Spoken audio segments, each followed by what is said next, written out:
If you've ever been tempted to tweak a die roll for fun's sake, then this discussion is for you. Today we're answering P74_14's question about what my thoughts are as a professional dungeon master running over 300 games a year whose livelihood is on the line, about fudging die rolls in order to keep players having fun. Talk about a topic. Let's get into it. First, a quick definition of dice fudging. Essentially, if you ever roll a dice or your players roll a dice and the outcome based on that dice is not one that you want to enforce, and instead you don't, and you do something else instead, you're fudging the dice.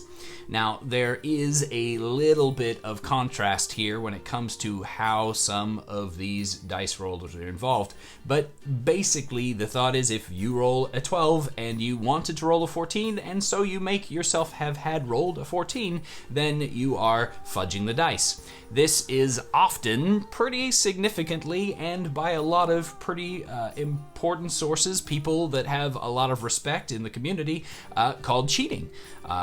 Which makes a lot of sense. In almost any other game, we wouldn't use a term like fudging in order to talk about people rolling one thing and saying that they rolled another. In fact, even in our own games, when we talk about players that roll one dice roll and say that they rolled something else, we do not call that fudging. That's just cheating. So why is it that we have this different term for what happens when DMs do this, and when it happens, behind the screen, hidden away, and nobody could really know that you're doing it? And the answer to that is kind of complex. Really, we bind all this stuff up because, we as the DM are not a computer beholden to what's going on, and we feel like we have a lot of power to be able to make choices for the betterment of the game. Now, while all of that is true, and it's also true that, we arbitrarily throw things into or take things out of our game for fun's sake all the time, and dice rolls could potentially be no different. There is a number of problems with fudging our dice that I think make it worth considering whether or not it's actually a wise thing for us to do. First and foremost, if you were specifically looking for a particular answer to show up on the dice, why are you rolling? If you're a dungeon master and you've decided to make a roll, it's because it should be because there is a chance that that outcome is either going to succeed or fail, and not that it's guaranteed in one way or the other.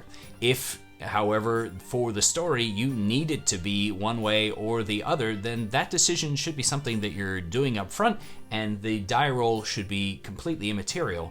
At that point, whether or not you're throwing a dice but not actually looking at it because you don't care what's on it, or you're not throwing a dice because you're not trying to confuse your players and convince them that something is going on, then the action should just move in the direction that you've decided it's going to move in.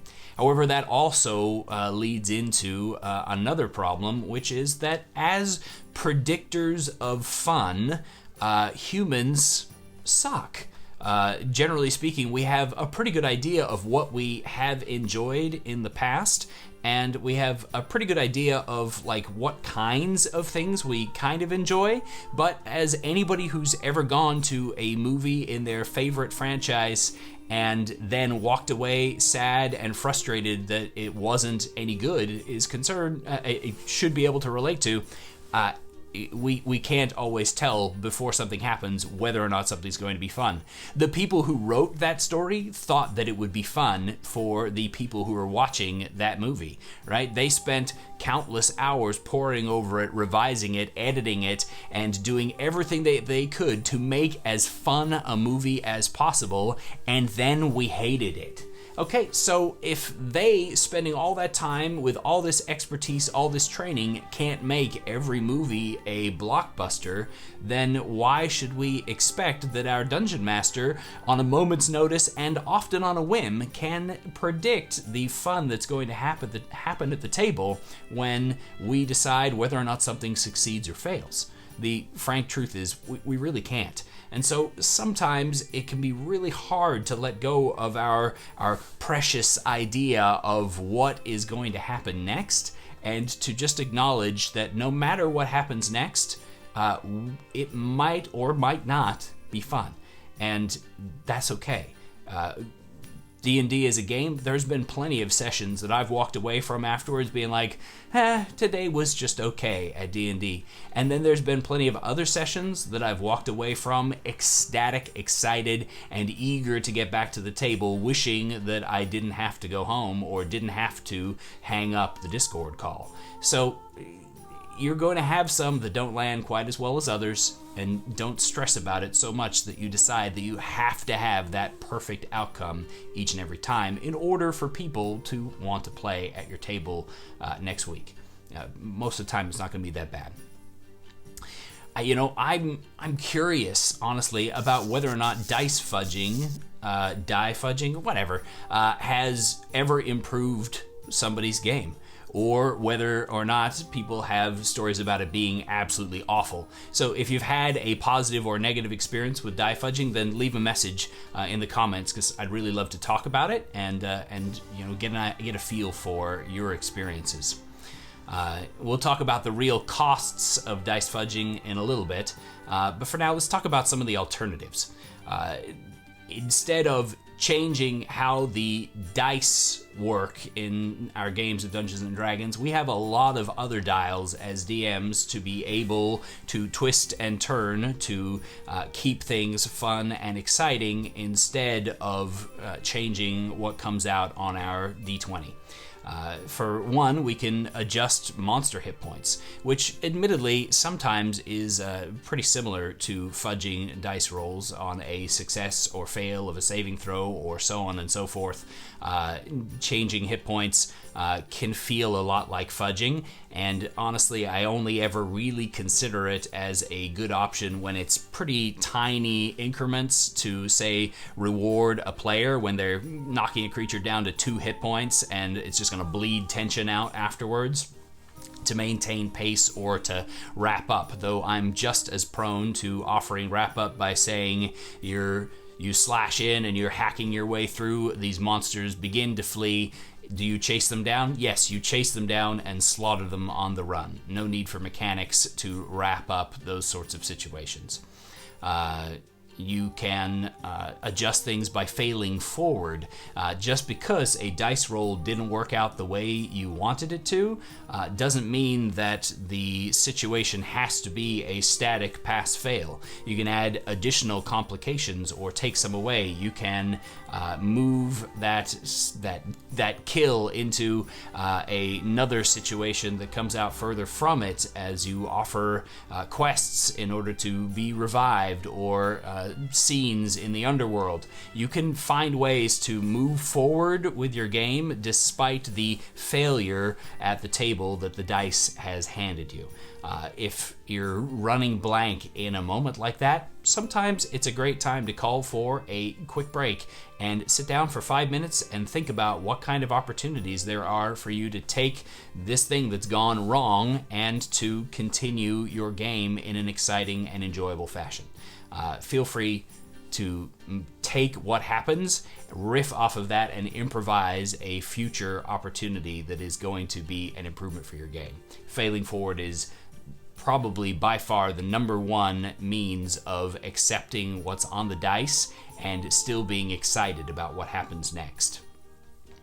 Adding complications, like I mentioned there, can be done to either side, either to your monsters or to the good guys. If a fight is not going the way you want and the dice are just not going your way, throwing some kind of complication into the field to hinder one side or the other can help to even things up. You can adjust the number of monsters that are in an encounter, either by having enemies flee in response to an excellent moment by the players, or adding more monsters to the field after some things didn't go the way you intended them to and the tension is starting to bleed.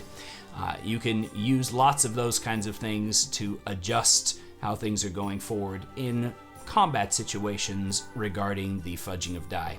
When it comes to things that are outside of combat, usually the answer is to only call for checks when you actually want there to be a chance of success or failure. I feel like this is something that's just not taught well enough, and is something I'm probably going to harp on for a really long time, is you should only be calling for a check when there's a meaningful chance of failure or a meaningful chance of success, and not when you really think that something's not possible, but a player has asked if they can do it anyway, and then they roll a natural 20 and you feel beholden to answer to it. Or they've asked to do something and you tell them to make a check even though you have the information prepared and they're making the action that it takes to get the information, and then they roll a natural 1 and you feel obligated to not tell them the clue that is the only way in your adventure for them to move from point A to point B. You've shooting yourself in the foot comes in the form most often of gating things behind checks when they shouldn't be, or for allowing checks for things that should not be possible. So making that quick moment to think about that when you're in your design phase and when you're running the game of, is this possible to fail? Is this possible to succeed? Can the player know the results either way? And then using that to decide whether or not to ask for a call and whether or not to have that be open or hidden in the dice rolls department. There are a lot of consequences that come with the idea of fudging dice, and that's the reason why the question keeps coming up over and over again. One of the biggest reasons that it comes up is because for the DM it's pretty hard to get caught if you're rolling behind a screen when the game is in progress. It's pretty hard for players to know what you're doing every time you're just coming up with the dice, but it's not as hard as DMs maybe think it is. You might think that you have an absolutely outstanding poker face, but the extra time it takes for you to parse through what was rolled versus what is actually what you wanted to be rolled, that moment of realization where you realize that that dice roll was not enough or was too much and you're going to have to change it, that shows up more often than DMs probably think it's done. It does. That's one of the reasons why I'm a pretty big proponent for open rolls on anything that could be seen what the outcome is going to be, so that one, it takes away that the desire to fudge, which I have felt before. The desire to fudge goes away when your players can see what you're rolling. Openly rolling every dice where the outcome is going to be immediately visible to your players is a must for creating awesome tension at the game, for getting your players' investment, and for building trust with your players. While hidden rolls and those moments of hesitation between dice roll and fudge is what lowers the trust and investment of your players. If they ever realize that you are faking the dice in order to improve your story, they're going to start feeling like the dice don't matter in their story, and then they're going to start realizing that that means that their choices don't matter nearly as much in the story. And you want to minimize that as much as possible. You want your players to feel like their choices are integral in what's going on. And one way to do that is to just be super honest with the dice that you're rolling, and to only roll the dice when you actually want some kind of outcome from those dice. You want them to tell you the yes or no. It also plays a big part in the randomness of the story, which actually creates better stories for us. By having the dice involved in the game, our stories become far less predictable, far less rote, and far more exciting. So when we take those dice and we decide that we know better, we limit the opportunity for the crazy twists and turns that are probably some of our favorite memories and stories, as well, admittedly, as some of our worst and least favorite moments.